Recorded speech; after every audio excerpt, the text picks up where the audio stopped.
Hello, good morning students.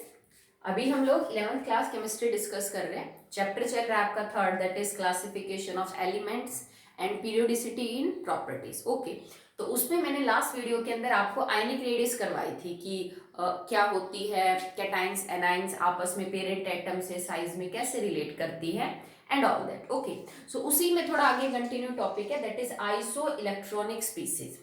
आपने iso बार पढ़ा, आइसोटॉन्स पढ़ा, आइसोटॉप्स पढ़ा है, ठीक है। तो उसी कैटेगरी के अंदर आगे है, that is iso electronic species. Okay, क्या होती है?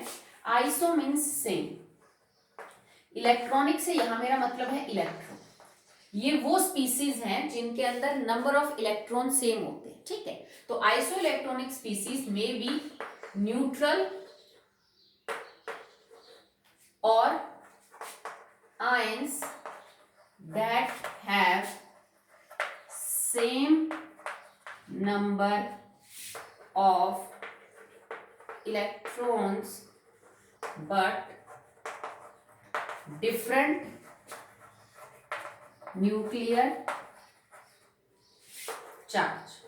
ओके, सो आइसो इलेक्ट्रॉनिक स्पीसीज, हम उन स्पीसीज को बोलते हैं। स्पीसीज से मेरा मतलब है बेटा, कोई कैटाइन भी हो सकती है, कोई एनाइन भी हो सकती है, कोई न्यूट्रल एटम भी हो सकता है, ठीक है। या तो कोई न्यूट्रल एटम या कोई आयन, मतलब कैटाइन या फिर एनाइन होगी, जिसके अंदर नंबर ऑफ इलेक्ट्रॉन सेम होंगे, ठीक है। उनका एटॉमिक नंबर अलग अलग होगा, मास सब अलग अलग होगा, पर नंबर ऑफ इलेक्ट्रॉन सेम होंगे, बट उनके अंदर जो न्यूक्लियर चार्ज है वो अलग अलग होगा। न्यूक्लियर चार्ज से तुम ये समझ लो, नंबर ऑफ प्रोटॉन जो है वो अलग अलग होगा। नंबर ऑफ इलेक्ट्रॉन सेम होंगे, बट नंबर ऑफ प्रोटॉन क्या होंगे बेटा? अलग अलग होंगे। उन स्पीसीज को हम आइसो इलेक्ट्रॉनिक स्पीसीज बोलते हैं। जैसे कि मान लो पोटेशियम है, कॉन्फ़िगरेशन 2881। सोडियम है, configuration 2, sorry it's not potassium, like चलो इस कोई बात नहीं, से सोडियम को हटा देते हैं। आर्गन है, इट इज 2, 8 एंड 8। ये आर्गन है 18 एटॉमिक नंबर 288। ये पोटेशियम है 288A। अगर मैं पोटेशियम में से एक इलेक्ट्रॉन निकाल दूं तो ये बन गया K पॉजिटिव। अब K पॉजिटिव की कॉन्फ़िगरेशन भी हो गई 288 और आर्गन की भी 288, मतलब इसमें भी 18 इलेक्ट्रॉन और इसमें भी 18 इलेक्ट्रॉन। तो तुम क्या कहोगे कि मैडम आर्गन और जो K पॉजिटिव है ना वो आइसो इलेक्ट्रॉनिक स्पीसीज है, क्योंकि दोनों के अंदर नंबर ऑफ इलेक्ट्रॉन क्या है? Same. But number of proton तो सेम नहीं है भाई। प्रोटॉन तो अभी भी पोटेशियम के अंदर 19 ही है, ठीक है, और प्रोटॉन तो अभी भी आर्गन के अंदर 18 ही है। तो तुम कहोगे कि आर्गन के ऊपर जो चार्ज है ना, दैट इज +18। इसका जो न्यूक्लियर चार्ज है वो +18 है, जबकि इसका जो न्यूक्लियर चार्ज है वो कितना है बेटा? +19 है, ठीक है। तो जो न्यूक्लियर चार्ज है, न्यूक्लियस जिस फोर्स से होल्ड कर रहा है इलेक्ट्रॉन्स को, वो ताकत अलग अलग होगी, बट नंबर ऑफ इलेक्ट्रॉन में क्या होंगे? सेम। जैसे कि अगर मैं लिखूं फ्लोरीन तो 2 और 7, ठीक है, और हम लिखे लाइक ऑक्सीजन 2 और 6। अब मान लो फ्लोरीन एक इलेक्ट्रॉन ले ले, मैं इसके ऊपर -1 करा दूं तो 7 की जगह ये 8 हो गया। ऑक्सीजन 2 इलेक्ट्रॉन ले ले तो ये भी 6 की जगह क्या हो गया? 8। अब ये दोनों आइसो इलेक्ट्रॉनिक स्पीसीज बन गए कि फ्लोराइड आयन और ऑक्साइड आयन दोनों के अंदर इलेक्ट्रॉन कितने? 10, ठीक है। 6, 8 और 2 10, 9 और 1 10, ठीक है। अब ये दोनों आइसो इलेक्ट्रॉनिक स्पीसीज है, बट इनका जो न्यूक्लियर चार्ज है वो अलग अलग है। क्यों? क्योंकि फ्लोरीन के अंदर जो नंबर ऑफ प्रोटॉन है वो 9 है और ऑक्सीजन के अंदर नंबर ऑफ प्रोटॉन कितने हैं? 8। तो इसके ऊपर तो बेटा आपका जो न्यूक्लियर चार्ज है वो 8 पॉजिटिव है और इसके ऊपर कितना है न्यूक्लियर चार्ज? 9 पॉजिटिव, ठीक है। इसी तरह से मेरे पास हो लाइक सोडियम जो कि 2, 8, 1 है, मैं इसमें से एक इलेक्ट्रॉन निकाल दूं तो now it become sodium positive. तो सोडियम पॉजिटिव में भी कितने इलेक्ट्रॉन हुए? 2 और 8 10, यहाँ पे भी कितने? 10 और यहाँ पे भी कितने? 10। तो Na पॉजिटिव इन दोनों के भी आइसो इलेक्ट्रॉनिक स्पीसीज है, ठीक है। जैसे F negative, O2 negative, Na positive, ये तीनों आइसो इलेक्ट्रॉनिक स्पीसीज है। पर अगर मैं बात करूं न्यूक्लियर चार्ज की तो सोडियम के ऊपर न्यूक्लियर चार्ज 11 पॉजिटिव है, क्योंकि कितने प्रोटॉन है इसमें? 11। इसी तरह अगर मैं मैग्नीशियम देखूं, मैग्नीशियम 2, 8, 2, इसके 2 इलेक्ट्रॉन निकालती मैग्नीशियम पे चार्ज आ गया 2 पॉजिटिव। अब इसमें इलेक्ट्रॉन 10 ही है, 8 और 2 10, तो मैग्नीशियम 2 पॉजिटिव भी इसके क्या है बेटा? आइसो इलेक्ट्रॉनिक स्पीसीज है। बट हाँ, उसमें नंबर ऑफ प्रोटॉन अलग है। मैग्नीशियम के अंदर अभी भी न्यूक्लियर चार्ज कितना है? +12, ठीक है। न्यूक्लियस चार्ज मतलब न्यूक्लियर चार्ज का मतलब न्यूक्लियस जिस ताकत से इलेक्ट्रॉन्स को पकड़ रहा है वो, ठीक है। और उसके अंदर न्यूक्लियस में तो दो ही चीजें होती है बेटा, प्रोटॉन एंड न्यूट्रॉन। न्यूट्रॉन पे चार्ज 0 है तो हम प्रोटॉन के चार्ज को कंसिडर कर रहे हैं। ओके, जैसे कि एल्यूमिनियम है, एल्यूमिनियम है 283, अगर ये 3 इलेक्ट्रॉन निकाल दे तो now it becomes aluminium 3 positive, पर इलेक्ट्रॉन तो 8 और 2 10 ही हैं, तो Al3 पॉजिटिव भी आइसो इलेक्ट्रॉनिक स्पीसीज है इन सब की, ठीक है। बट इसमें जो चार्ज है न्यूक्लियस का वो होगा +13, क्योंकि प्रोटॉन तो कितने +13। नेक्स्ट बात करें अबाउट नियॉन, तो नियॉन पे तो आपको चार्ज लगाने की जरूरत नहीं है, क्योंकि ऑलरेडी नियॉन में तो 10 इलेक्ट्रॉन है, 2 और 8, पर इसका जो प्रोटॉन है वो भी 10 है, तो इस पे कितना न्यूक्लियर चार्ज हो जाएगा +10। तो ये सब आइसो इलेक्ट्रॉनिक स्पीसीज है जिसमें कोई पॉजिटिव चार्ज है, कोई नेगेटिव चार्ज है, कोई न्यूट्रल है। जैसे ये न्यूट्रल थी, ये पॉजिटिव चार्ज, ये पॉजिटिव, ये पॉजिटिव, ये नेगेटिव, ये नेगेटिव, ठीक है। तो इससे कोई फर्क नहीं पड़ता कि एटॉमिक नंबर क्या है, मास नंबर क्या है। आइसो इलेक्ट्रॉनिक स्पीसीज के अंदर नंबर ऑफ इलेक्ट्रॉन सेम होते हैं, पर उनके अंदर जो न्यूक्लियर चार्ज है वो अलग अलग होता है, मतलब number of proton, number of neutron सब अलग अलग होते हैं, ठीक है। और एक दो एग्जांपल कर लेते हैं, जैसे कि calcium 2 positive, potassium positive, argon, sulphur 2 negative, chlorine negative, ये भी सब आइसो इलेक्ट्रॉनिक स्पीसीज है। क्यों? क्योंकि कैल्शियम की कॉन्फ़िगरेशन है 2882, +2 का मतलब है 2 इलेक्ट्रॉन दे दिए, तो ये बन गया 288, मतलब 18 इलेक्ट्रॉन है। 2 इलेक्ट्रॉन देने के बाद भी इसके ऊपर कितना न्यूक्लियर चार्ज है +20। पोटेशियम 2881 था, पॉजिटिव 1 का मतलब 1 इलेक्ट्रॉन दे दिया, कितने बचे 288, बट न्यूक्लियर चार्ज कितना है +90। आर्गन 288 न्यूट्रल है, बिना किसी इलेक्ट्रॉन लिए दिए 18 इलेक्ट्रॉन है। सल्फर कितना होता है 286 16, 2 नेगेटिव का मतलब 2 इलेक्ट्रॉन ले रखे हैं, तो 6 और 2 8, बट पॉजिटिव चार्ज अभी भी कितना है बेटा 16, यहाँ पे कितना है 18। क्लोरीन Cl नेगेटिव, कॉन्फ़िगरेशन क्या थी 287, 1 इलेक्ट्रॉन ले लिया तो 7 कितना हो गया 8, पर पॉजिटिव चार्ज अभी भी कितना है +70।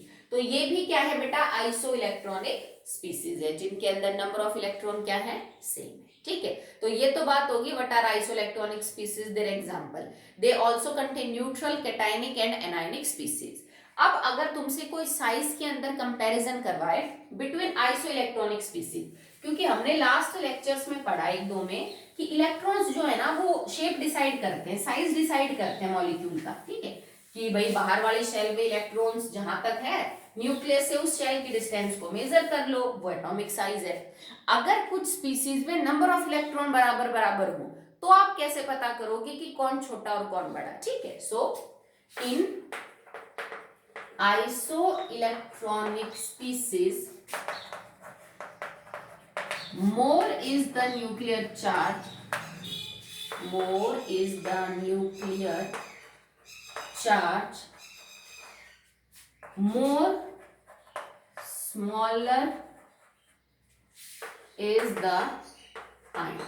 वैसे ही न्यूट्रल भी सब्सटेंस हो सकता है, ठीक है, जैसे कैटायन एनायन में अगर तुम्हें कंपैरिजन करना हो तो आइसो इलेक्ट्रॉनिक स्पीसीज के अंदर वो आयन सबसे छोटी होगी जिसके ऊपर न्यूक्लियर चार्ज सबसे ज्यादा लगेगा, ठीक है। भाई न्यूक्लियर चार्ज न्यूक्लियस की ताकत है, अगर किसी एटम के अंदर, आयन के अंदर न्यूक्लियर चार्ज बड़ा स्ट्रांग है तो न्यूक्लियस उन बाहर वाले इलेक्ट्रॉन्स को अपनी तरफ बहुत ही टाइटली खींचेगा। अगर अपनी तरफ बहुत ही टाइटली खींचेगा तो इसका सीधा सा मतलब है बेटा कि इलेक्ट्रॉन न्यूक्लियस के पास आएंगे। अगर इलेक्ट्रॉन न्यूक्लियस के पास आएंगे तो इसका मतलब साइज क्या होगा, कम होगा। तो अगर आइसो इलेक्ट्रॉनिक स्पीसीज है जिसमें इलेक्ट्रॉन मैटर नहीं कर रहा नंबर उनका, तो आप फिर पॉजिटिव चार्ज के ऊपर चले जाइए, जिसका ज्यादा न्यूक्लियर चार्ज होगा वो साइज में उतना ही ज्यादा क्या होगा छोटा, जिसका जितना ज्यादा होगा न्यूक्लियर चार्ज वो साइज में उतना ही क्या हो जाएगा बेटा बड़ा। जैसे मैं एक example, aluminium 3 positive, magnesium 2 positive, sodium positive, उसके बाद F नेगेटिव और O2 नेगेटिव। मान लीजिए मेरे पास ये 4 स्पीसीज हैं, 3 कैटायन है, 2 एनायन है, इलेक्ट्रॉन सब में वही 10-10 है, आप कैलकुलेट कर लेना, these all are iso electronic species. तो मैं ना एक बार इनका जो पॉजिटिव पार्ट है, जो न्यूक्लियर चार्ज है, उसकी वैल्यू रखती हूँ। तो एल्यूमिनियम में +13 है, मैग्नीशियम में +12 है, सोडियम में +11 है, फ्लोरीन में +9 है और ऑक्सीजन में +8 है। ठीक है, तो हमने क्या बोला, जितना ज्यादा आइसोइलेक्ट्रॉनिक स्पीसीज है, more is the nuclear charge, more smaller is that, उतनी छोटी होगी। ठीक है, तो सबसे ज्यादा न्यूक्लियर चार्ज किसमें है, एल्यूमिनियम में, तो ये सबसे छोटा होगा। फिर उससे थोड़ा सा कम मैग्नीशियम में, तो ये इससे थोड़ा सा बड़ा, फिर इससे थोड़ा कम इसमें, तो ये थोड़ा बड़ा, और सबसे कम O2 नेगेटिव के अंदर है, तो O2 नेगेटिव सबसे बड़ा। तो ये ऑर्डर हो जाएगा आपका साइज के अंदर कि सबसे ज्यादा न्यूक्लियर चार्ज होने की वजह से एल्यूमिनियम सबसे छोटा है, उससे थोड़ा बड़ा मैग्नीशियम है क्योंकि उसमें थोड़ा चार्ज कम हो रहा है, फिर थोड़ा बड़ा सोडियम है, फिर थोड़ा बड़ा फ्लोरीन है, और फिर थोड़ा बड़ा क्या हो जाएगा, ऑक्सीजन है। ठीक है, चाहो तो आप इनको डाटा से भी कंपेयर कर सकते हो कि एक्चुअली में इनका जो डाटा है एटॉमिक रेडियस का, कोवलेंट रेडियस का पिकोमीटर के अंदर, वो आपको देखने को मिल जाएगा। ठीक है, जैसे अगर मान लीजिए आप पता करना चाहो तो O2 की मिलेगी आपको 140, जबकि एल्यूमिनियम की मिलेगी सिर्फ 50। तो O2 नेगेटिव की 140 पिकोमीटर है बेटा रेडियस, जबकि इसकी सिर्फ 50 है। तो देखो कितना ज्यादा जो है वो कंपैरिजन है, जबकि इलेक्ट्रॉन निकालने से शेल तो कम हो ही गई एल्यूमिनियम की। पहले एल्यूमिनियम में 3 शेल थी, 3 इलेक्ट्रॉन निकालते 2 शेल होगी, पर इसमें इफेक्टिव न्यूक्लियर चार्ज इतना है ना कि 3 इलेक्ट्रॉन कम होते, प्रोटॉन तो 3 ज्यादा ही हो गए इलेक्ट्रॉन्स के मुकाबले। तो न्यूक्लियस बड़े टाइटली क्या है, इलेक्ट्रॉन्स को अपनी तरफ खींचता है। और एल्यूमिनियम का साइज देखो O2 के कंपैरिजन में कितना ज्यादा कम हो गया, 1/3 के आसपास जो है वो आपका साइज देखने को मिलेगा। जबकि अगर मैं F नेगेटिव आयन की बात करूं तो ये 136 पिकोमीटर, इन दोनों के बीच में सिर्फ 4 पिकोमीटर का ही आपको देखने को मिलेगा। Na पॉजिटिव की तो हमने लास्ट लेक्चर में भी करी थी, दैट इज 95 पिकोमीटर, जहां हम आयनिक रेडियस वगैरह निकाल रहे थे वहां पे क्या था। और मैग्नीशियम का हो जाएगा 65 पिकोमीटर। तो आपको जरूरत नहीं है डाटा वगैरह याद करने की, बट समझाने के लिए बताया गया है कि जैसे जैसे इफेक्टिव न्यूक्लियर चार्ज बढ़ेगा वैसे वैसे साइज घटता चला जाएगा, अगर आप आइसो इलेक्ट्रॉनिक स्पीसीज के अंदर जो है वो बात कर रहे हैं। आइसो इलेक्ट्रॉनिक स्पीसीज के ऊपर कई बार क्वेश्चन निकल के आ जाते हैं, जैसे आपसे कोई कैटायन एनायन दे देंगे आपसे, जैसे यूं कह दिया आपसे Cl नेगेटिव है, बेटा कोई ऐसी आयन बताओ जो Cl नेगेटिव की आइसो इलेक्ट्रॉनिक स्पीसीज है। अगर ऑप्शन है तो ऑप्शन में से टिक कर दो, अगर आपको वैसे ही लिखना है तो आपके पास मर्जी है। देखो तुम चाहो तो Cl नेगेटिव की आइसो इलेक्ट्रॉनिक स्पीसीज आर्गन को लिख दो, तुम चाहो तो इसको लिख सकते हो S2 नेगेटिव को लिख सकते हो, तुम चाहो तो किसको लिख सकते हो, और कौन से हो जाएंगे फॉस्फोरस के अंदर, जैसे ये 18 हो गया, 18 हो गया, ये लिख दो, K पॉजिटिव को लिख दो, कैल्शियम 2 पॉजिटिव को लिख दो। ठीक है, अगर ऑप्शन में कोई दे रखा है तो टिक तो कर ही दोगे, एक नहीं तो आप अपनी मर्जी से कोई भी लिख सकते हो। तो आइसो इलेक्ट्रॉनिक स्पीसीज पे बड़े सारे न्यूमेरिकल आते हैं, मतलब इस टाइप के क्वेश्चन बनते हैं। तो अब साइज को हमने कंप्लीट कर लिया है, जो हमारी फिजिकल प्रॉपर्टी थी उसमें एटॉमिक साइज पूरा होता है। अब साइज के ऊपर कुछ क्वेश्चंस दे रखे हैं, कंपैरेटिव स्टडी है कि इसमें से किसका ज्यादा किसका कम, अब हम वो करेंगे। ओके,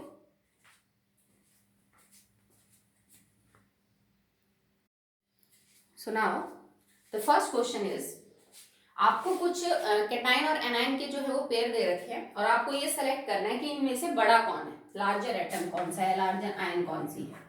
जाहिर सी बात है छोटा भी पूछ सकता है, तो बड़ा पता चल जाएगा तो छोटा तो अपने आप पता चल ही जाएगा। तो देखिए सबसे पहला पेयर है पोटेशियम एंड पोटेशियम की आयन। तो एक सिंपल सा रूल समझाया था मैंने कल आपको, कोई भी कैटायन हमेशा अपने पेरेंट एटम से छोटी होगी। तो ये पोटेशियम पेरेंट एटम है, ये उसकी कैटायन है, तो मतलब कैटायन तो छोटी मिलेगी, तो बड़ा कौन होगा, ये। कोई भी एनायन हमेशा अपने पेरेंट एटम से बड़ी मिलेगी। ठीक है, रीजन समझा चुके हैं। तो Br negative will be larger in size.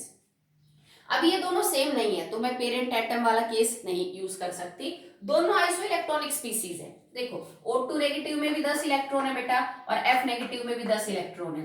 पर अगर मैं इनके न्यूक्लियर चार्ज की बात करूं तो O2 नेगेटिव के अंदर ये 8 पॉजिटिव है, जबकि फ्लोरीन के अंदर ये 9 पॉजिटिव है। और अभी थोड़ी देर पहले डिस्कस कर रहे थे O2 नेगेटिव में क्योंकि न्यूक्लियर चार्ज कम है तो O2 नेगेटिव बड़ा होगा और F नेगेटिव क्या होगा बेटा, छोटा। ठीक है, lithium positive and sodium positive, अब ये दोनों तो बेटा अलग अलग पीरियड के हैं, लिथियम सेकंड का है, सोडियम थर्ड का है। ठीक है, लिथियम के अंदर तो एक ही शेल बची एक इलेक्ट्रॉन निकालने के बाद, क्योंकि लिथियम था 2 और 1, सोडियम था 2 8 1, इसमें से भी निकाल दिया इसमें से भी, तो इसकी तो एक शेल इसकी तो 2 शेल, तो sodium ion will be larger.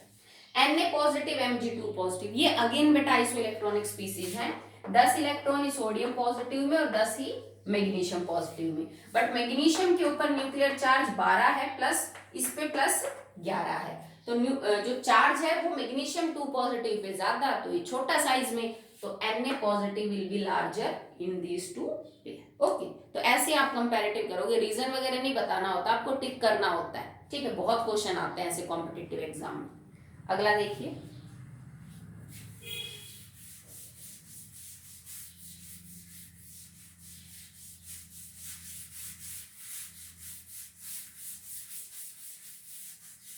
now the second question is arrange the following in increasing order of radii। आपको रेडियस की इंक्रीजिंग ऑर्डर के अंदर अरेंज करना है, आई पॉजिटिव आई नेगेटिव, आई पॉजिटिव आई नेगेटिव। अब देखो बेटा, इन तीनों एक्चुअली में पेरेंट एटम तो इनका आयोडीन ही है। अब कैटाइन हमेशा पेरेंट एटम से छोटी होगी और एनाइन हमेशा पेरेंट एटम से बड़ी होगी, तो सबसे बड़ी तो आई नेगेटिव हुई, तो आई नेगेटिव साइज में सबसे बड़ी, फिर आई और सबसे छोटा मिलेगा आई पॉजिटिव, क्योंकि कैटाइन हमेशा पेरेंट एटम से छोटी और एनाइन हमेशा पेरेंट एटम से बड़ी मिलेगी। ओके, चलिए नेक्स्ट है nitrogen, silicon, phosphorus and carbon. ठीक है, ये चार एलिमेंट दे रखे हैं, increasing order of atomic radius में अरेंज करो। तो पहले चारों में आप ग्रुप पीरियड कुछ कॉमन है तो आप चेक कर लीजिए। देखो बेटा, सिलिकॉन और फॉस्फोरस जो है वो एक पीरियड के हैं, जबकि नाइट्रोजन और कार्बन जो है वो एक पीरियड के हैं। अगर तुम इनकी पीरियोडिक टेबल के अंदर अरेंजमेंट देखो तो यहाँ पे हमारे पास कार्बन है, इधर हमारे पास सिलिकॉन है, यहाँ हमारे पास नाइट्रोजन है और यहाँ पे हमारे पास क्या है, फॉस्फोरस। ठीक है, अब देखो भाई, कार्बन से सिलिकॉन बड़ा होगा और नाइट्रोजन से फॉस्फोरस बड़ा होगा, इतना तो मुझे समझ आता है, क्योंकि पीरियड इनका तो सेकंड है और इनका तो थर्ड है, तो इतना तो समझ आ गया। कार्बन नाइट्रोजन से सिलिकॉन और फॉस्फोरस जो है बेटा वो क्या हो जाएगा, बड़ा हो जाएगा। ओके, अगर इन दोनों में मैं चेक करूं, सिलिकॉन और फॉस्फोरस में, तो भी मेरे को समझ आता है भाई, अगर मैं सिलिकॉन से फॉस्फोरस की तरफ जाऊंगी going from left to right, तो साइज घटेगा। इसका मतलब सिलिकॉन और फॉस्फोरस में सिलिकॉन का साइज बड़ा है और फॉस्फोरस का छोटा है। इतना क्लियर हुआ। चलिए अब बात करते हैं अबाउट कार्बन एंड नाइट्रोजन। ठीक है, तो कार्बन और नाइट्रोजन की अगर मैं बात करूं तो कार्बन से नाइट्रोजन की तरफ मैं जब जाऊंगी तो साइज घटेगा, तो कार्बन और नाइट्रोजन में भी कार्बन बड़ा है और नाइट्रोजन क्या है बेटा, छोटा है। इतना समझ आ गया। Out of these two pair ये बड़ा है, out of these two pair ये बड़ा है। ठीक है, इतना मेरे को वैसे भी पता है कि भाई नाइट्रोजन के मुकाबले जो फॉस्फोरस है वो बड़ा है और सिलिकॉन बड़ा है किसके कंपैरेटिव, कार्बन के कंपैरेटिव। ठीक है, आपको चार चीज अलग अलग पता चल चुकी है, तो इससे आपको क्या पता चली कि सबसे छोटा साइज के अंदर कौन है, दैट इज नाइट्रोजन। ठीक है, नाइट्रोजन साइज में सबसे छोटा है और सबसे बड़ा कौन है साइज के अंदर, दैट इज सिलिकॉन। अब नाइट्रोजन के बाद किसका नंबर आएगा, कार्बन का, और उसके बाद किसका नंबर आएगा, फॉस्फोरस। ओके, चलिए नेक्स्ट देखिए। ओके, सो आई होप आपको चीज समझ आई होगी बेटा। थोड़ा सा मतलब दिमाग लड़ाना था, बाकी कुछ नहीं है। जैसे आपको चारों का समझ में नहीं आ रहा क्योंकि ना तो चारों एक पीरियड के ना चारों एक ग्रुप के हैं, तो हमने दो दो के पेयर के अंदर स्टडी कर लिया कि इन दोनों में से बड़ा कौन, इन दोनों में से बड़ा कौन, इन दोनों में से बड़ा कौन और इन दोनों में से बड़ा कौन, बस फिर हमने ऑर्डर को प्रिडिक्ट कर दिया। ठीक है, चलिए नेक्स्ट क्वेश्चन देखिए। अगला है आपका फोर्थ वन, सॉरी इसी के अंदर अगला पार्ट है, सेकंड क्वेश्चन के अंदर ही पार्ट दे रखा है। O2 negative, nitrogen 3 negative, nitride ion, oxide ion, sulphide ion and fluoride ion, ये चार दे रखे हैं आपको। And it is asking increase order of radii आपको अरेंज करना है। तो देखो ऑक्सीजन, नाइट्रोजन और फ्लोरीन, ये तो बेटा तीनों एक ही पीरियड के हैं, जबकि सल्फर का पीरियड बदल रहा है भाई, ये सेकंड के और ये थर्ड के, ऊपर से एनाइन भी है, तो S2 नेगेटिव तो सबसे बड़ा मिलेगा ही मिलेगा, साइड सी बात है, इसका तो पीरियड ही बदल गया, तो भाई S2 नेगेटिव तो सबसे बड़ा है। अब इन तीनों में से चेक करो, ये तो यहां से खत्म ही हो गया। O2 नेगेटिव, N3 नेगेटिव और F नेगेटिव, इन तीनों को आइसोइलेक्ट्रॉनिक स्पीसीज बोल सकते हैं। आइसोइलेक्ट्रॉनिक स्पीसीज में बड़ा और छोटा कौन डिसाइड करता है, बाय द न्यूक्लियर चार्ज। तो अगर मैं न्यूक्लियर चार्ज लिखूं तो फ्लोरीन का +9, नाइट्रोजन का +7, ऑक्सीजन का +8 है। तो न्यूक्लियर चार्ज जिस पे जितना ज्यादा वो साइज में उतना ही छोटा, तो सबसे छोटा तो F नेगेटिव होगा। ठीक है। अब F नेगेटिव से थोड़ा सा बड़ा कौन होगा बेटा, जिसका जो चार्ज है वो थोड़ा कम हुआ है, दैट इज O2 नेगेटिव, और O2 नेगेटिव से बड़ा कौन होगा, N3 नेगेटिव। ठीक है, तो इसको तो मैंने पीरियड के हिसाब से क्लासिफाई कर दिया कि भाई इसका तो पीरियड ही बड़ा है, दैट्स व्हाई ये बड़ा है। इन तीनों के अंदर क्योंकि आइसो इलेक्ट्रॉनिक स्पीसीज की थी तो मैंने न्यूक्लियर चार्ज का सहारा ले लिया। More is the nuclear charge, smaller is the atom, तो ये इनका इंक्रीजिंग ऑर्डर हो गया साइज के हिसाब से। ओके, चलिए अगला क्वेश्चन देखिए।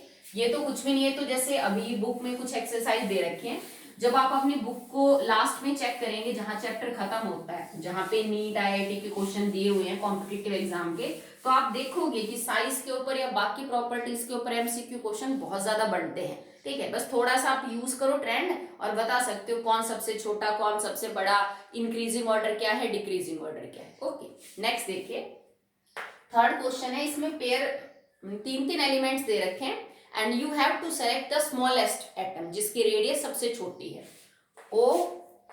O negative and O2 negative. देखो ये भी एनायन है, ये भी एनायन है, तो जाहिर सी बात है बेटा कि एनायन तो हमेशा अपने पेरेंट एटम से बड़ी मिलेंगी, चाहे भाई -1 हो चाहे -2, पेरेंट एटम से तो बड़ी मिलेंगे ना, तो मतलब सबसे छोटी कौन होगी, ऑक्सीजन की रेडियस। ओके, नेक्स्ट है K positive, strontium 2 positive and argon. ठीक है, अब देखो K पॉजिटिव स्ट्रोंशियम, पोटेशियम और स्ट्रोंशियम क्या एक ही ग्रुप के हैं कि नहीं है, चेक कर लेते, पीरियड एक है, तो देखो lithium, sodium, potassium, rubidium, caesium, और beryllium, magnesium, calcium and strontium और बेरियम।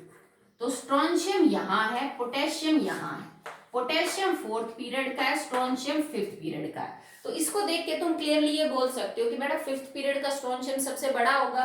ठीक है, उसके बाद नंबर आएगा किसका, उसके बाद देखो पोटेशियम और आर्गन में से, क्योंकि बेटा पोटेशियम आर्गन तो 1 सेकेंड, हाँ आर्गन और पोटेशियम के पीरियड में भी फर्क है, जो आर्गन का पीरियड है वो आपका रहेगा दैट इज 3rd, और जो पोटेशियम है उसका पीरियड रहेगा 4th। पर इसमें ना ये जो स्ट्रोंशियम है ना, स्ट्रोंशियम का न्यूक्लियर चार्ज इतना ज्यादा होता है कि वो बढ़ी हुई शेल का जो इफेक्ट है ना उसको न्यूट्रलाइज कर देता है। ठीक है भाई, देखो इसमें और इसमें तो कोई कंफ्यूजन नहीं है, तुम इसमें कंफ्यूज होंगे कि मैडम ये जो 5th पीरियड का है ना, तो ऑब्वियस सी बात है स्ट्रोंशियम बड़ा होना चाहिए, पोटेशियम छोटा होना चाहिए, और ये तो नोबल गैस है वैसे साइज में बड़ी होगी।